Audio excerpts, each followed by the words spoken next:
Bienvenidos a un nuevo video con nuestra doctora y psiquiatra Isabel Rojas, quien hoy trae un tema que será de mucha importancia.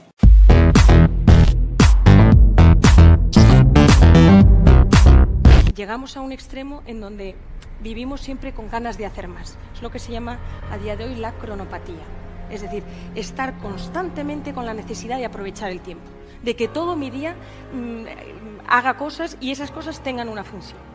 Por tanto, decir, no, tengo que parar, tengo que saber disfrutar del momento, habiendo, insisto, superado el pasado y, sobre todo, mirando hacia el futuro. Podéis imaginar la cantidad de libros, lo que se ha escrito, lo que se ha dicho sobre la felicidad. Pero es que a día de hoy la felicidad es el gran tópico. Todo el mundo la anhela, todo el mundo lo desea y, sin embargo, muy poca gente se considera feliz. Nosotros, en la consulta, cuando nos viene un paciente nuevo, llegamos y bueno, pues nos metemos en su vida. Cuéntame qué te pasa, cómo te sientes, cómo estás, y vamos pues entrando en las profundidades de esa persona. Y a mí, desde hace ya bastante tiempo, la gente viene y me dice, Isabel, tengo depresión. Pues a mí al principio decía, bueno, pues qué alegría, ya me hacen el trabajo, yo ya ni diagnosticar casi. Sin embargo, me he dado cuenta que no es así. Lo que la gente llama depresión es que no son felices. Lo que está pasando a día de hoy en la sociedad es que la gente no es feliz. Y lo que os decía, ¿qué es la felicidad? La felicidad no es algo estático, no es esto, sino que es muy dinámico. Y ese dinamismo es a lo largo de toda la vida. La felicidad es lo que nos pasa, pero sobre todo la interpretación que nosotros hacemos de lo que nos pasa. Nada tiene que ver la visión que pueda tener un médico, un periodista o un sociólogo o un psicólogo de una actuación que puede ocurrir. De hecho, si hay un accidente, cada uno de estos 4 perfiles muy probablemente contará ese accidente de forma totalmente distinta.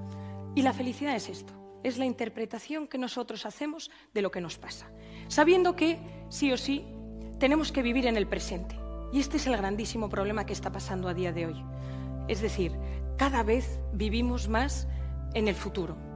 Y la felicidad es estar instalado en el presente, habiendo cerrado las heridas del pasado, y porque todos tenemos heridas, y saber aceptarlas, y mirar hacia el futuro. ¿Qué pasa? Que vivimos en el siglo XXI.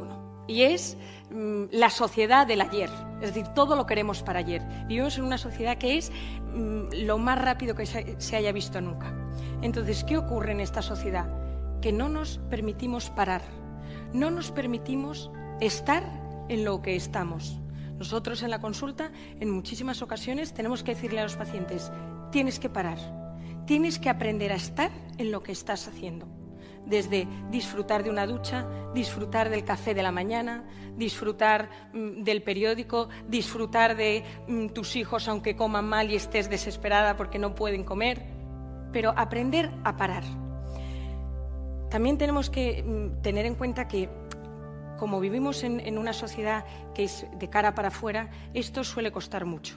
Y no solo cuesta mucho, sino que también se tiene muy en cuenta en las comparaciones. Entonces, llegamos a un extremo en donde vivimos siempre con ganas de hacer más. Es lo que se llama a día de hoy la cronopatía.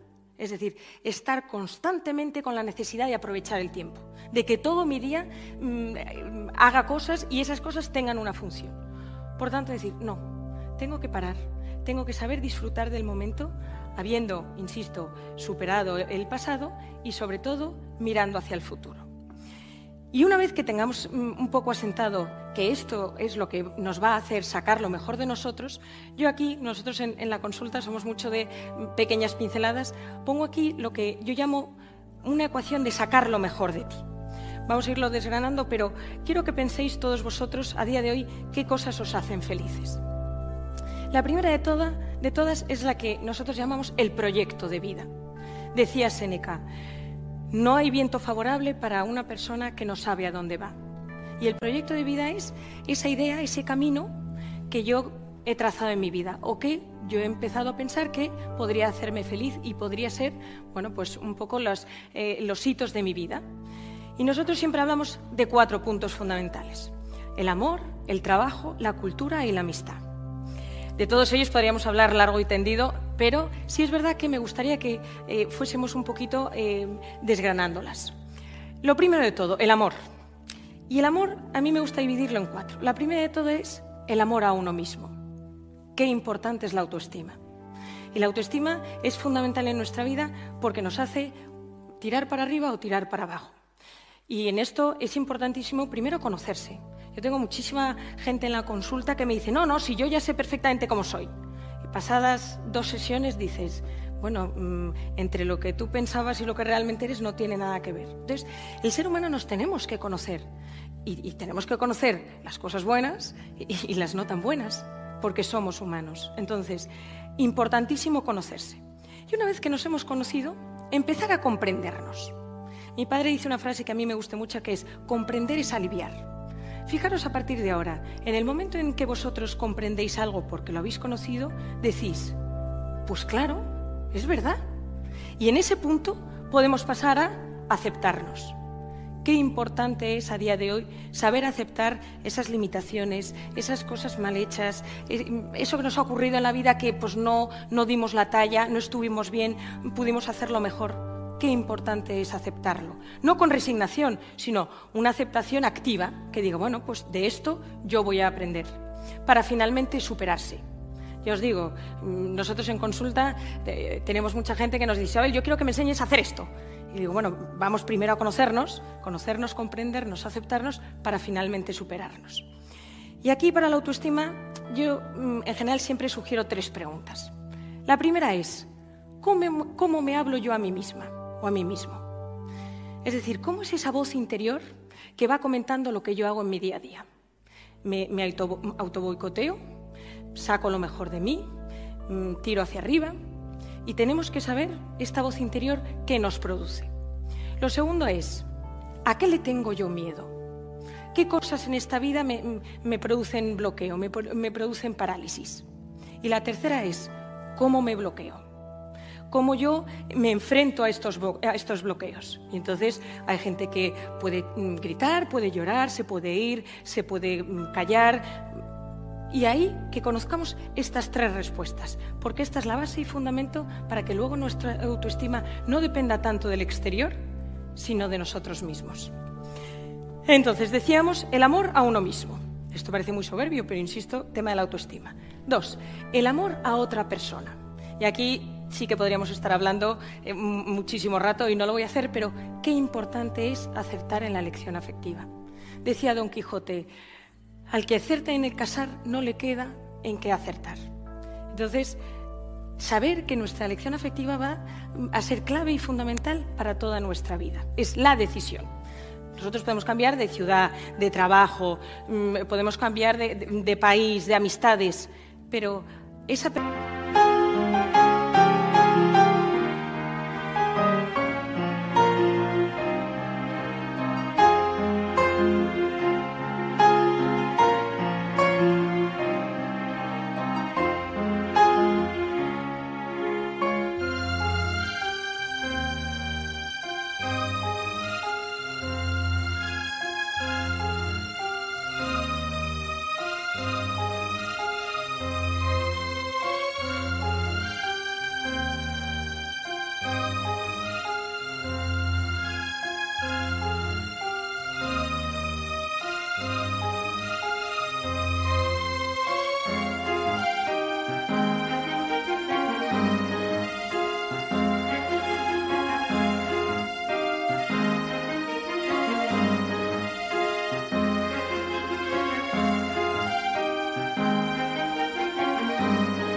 que nosotros le entregamos el corazón, esa persona en la que nosotros compartimos una intimidad, se quedará siempre, aunque solamente sea en el recuerdo, pero es un recuerdo emocional.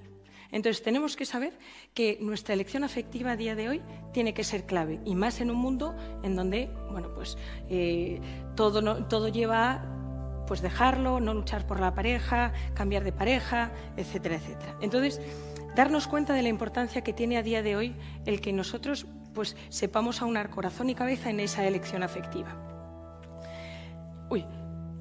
El tercer amor, uno mismo, a otra persona, el amor a algo trascendente. Es decir, el ser humano es un ser interior. Nosotros tenemos vida interior, alma, y esto es lo que nos diferencia de los animales, una de las cosas. Por tanto, nosotros tenemos que tener una verticalidad en la vida, tenemos que ver más allá, tenemos que querer, gozar y gustar de algo que sea intangible. Yo tengo algún paciente en la consulta que me dice, no, yo el amor a la democracia. Lo tiene un poco fastidiado, pero... Es decir, los que tengan creencias religiosas a esa religión, los que crean en algo superior, en ese superior. Es decir, saber, querer y cuidar es intangible que hace que nosotros tengamos una amplitud de miras. Y por cuarto, el amor o un amor bien establecido a nuestro vínculo primario. ¿Quién es nuestro vínculo primario? En general suelen ser nuestros padres. ¿Cuántas relaciones de padres o cuántas malas relaciones de padres con hijos han afectado luego al comportamiento, a la conducta, a la elección afectiva de esa persona? Entonces, tenemos que saber que las relaciones de los padres con los hijos es complicada, pero no porque sea complicada, sino porque es que ningún padre nace sabiendo y ningún padre nace sabiendo ser padre. Entonces, al final ahí se crea un dinamismo y una relación que es muy complicada. Dice Mariolina Cerrotti, una psiquiatra italiana, que no hay relación más complicada que el de una madre y una hija. Entonces, solo con esto ser consciente de lo importante que es que ese vínculo primario esté bien establecido. De hecho, de cómo se quieran los padres entre ellos y de cómo los padres quieran a sus hijos, dependerán muchísimas decisiones de ese hijo el resto de su vida, de comportamiento, de conducta, de elección afectiva. Es decir, afecta a muchísimos ámbitos y planos de la persona. Decía, amor, trabajo. Y aquí nosotros siempre diferenciamos dos grandes patas. La primera es algo que me guste, hacer algo que realmente me guste y que disfrute.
Y algo que me reporte económicamente. El que solo trabaja por dinero termina totalmente amargado. Y el que solo trabaja por corazón, hay un momento dado que no se siente valorado. Entonces tenemos que hacer que el trabajo sea el ámbito en donde nosotros saquemos nuestro mejor yo. Y no es tanto hacer lo que a uno le gusta, sino gustar lo que uno hace. Y ahí hay que meterle pasión, el aprender a estar en las pequeñas cosas. Y si esas pequeñas cosas es pasar unos números a un Excel, el ponerle cara a esos números, el ponerle trascendencia a esos números, el pensar más allá de esos números. Digo los números como puede ser en el ámbito médico, en el jurídico, los abogados, lo que sea. Pero el saber que ahí hay que meter mucho corazón, porque nosotros pasamos entre un 60 y un 73% de nuestro tiempo trabajando. Lo tercero es la cultura. La cultura es amplísima, es decir, es todo y al mismo tiempo es nada. Yo siempre digo que la cultura tiene dos patas: saber algo sobre todo y todo sobre algo. Y si además ese todo sobre algo no es de nuestro trabajo, entonces nos hace personas mucho más completas. ¿Y qué es saber algo sobre todo? Que no puede ser que a día de hoy no sepamos un poquito de historia, un poquito de literatura, algo de música, algo de vinos, algo de decoración, algo de cocina. El ser humano tiene que conocer, tiene que gustar el conocimiento. Y la cultura es lo que nos abre luego a tener hobbies, a disfrutar de la vida, a sacar parte de nuestra creatividad, es decir, de utilizar todo nuestro hemisferio derecho. Y esto va muy de la mano con la amistad. Qué gran problema el de la amistad a día de hoy. ¿Cuántas personas, cuántos jóvenes veo yo hoy en día en la consulta de tengo 10.000 seguidores, tengo no sé cuántos seguidores, tengo 1.000 amigos en Instagram, y a la hora de la verdad, ¿cuántos están ahí? Vivimos en una sociedad en donde no se conecta el tú a tú. Nosotros estamos mucho más cómodos con una pantalla. Entonces tenemos que volver a conectar con nuestros amigos. Y ahí es tener 4, 5, 6, 7 íntimos, en donde puede estar un hermano, una hermana, yo no recomiendo que esté un padre, y un pool de 50, un número aproximado, de conocidos, y de quedar, y de sabiendo que hay que trabajar la relación, y sabiendo que a día de hoy todo nos llama a mejor no quedo, mejor me quedo en casa, mejor, y ahora muchísimo más. Entonces, saber trabajar muchísimo la amistad. La amistad es el plato fuerte de la vida. Si te gustó el video, dale me gusta, comparte y comenta con tus amigos.